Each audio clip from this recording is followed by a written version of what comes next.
Some people have a way of getting right up your nose, don't they?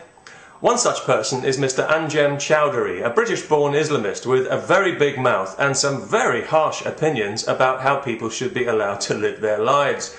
And he's been popping up quite a lot in the media recently with his pompous little voice and his bushy little face, so stern, so righteous, telling us all what a corrupt society this is, while fully enjoying all its benefits. His latest pronouncement is that gay people should be stoned to death. Yes, he's a real charmer. I don't know if he's going to be prosecuted for hate speech for saying this, you know, the way a non-Muslim would be, or if the police think that upholding the law might cause offence and harm community cohesion. You'll have to ask them that if you can find them. Meanwhile, he wants beer drinkers like me publicly flogged. Ouch, now it gets personal. He wants women forced to dress like nuns, and he wants to see the flag of Allah flying over Downing Street. You know, with such aggressive opinions, a man is bound to have some inner tension. Maybe he needs to relax with a few pints of cider and a couple of spliffs, you know, like in the old days.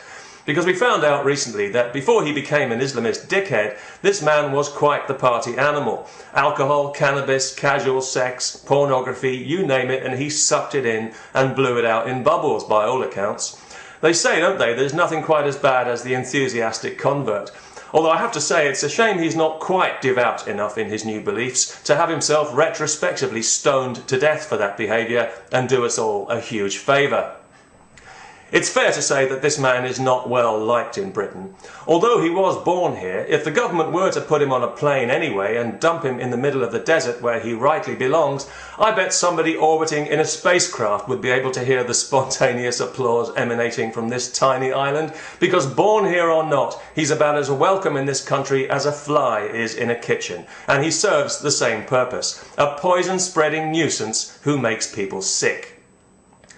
Now, I know a lot of Muslims are embarrassed by this guy. They cringe when they see his name in the media because they know that their faith is about to be portrayed yet again as a religion of fruitcakes and sadists. But they don't have to worry about that because everybody knows he's an extremist nutcase. Every time he opens his mouth, he proves that calling him pig ignorant is actually an insult to pigs.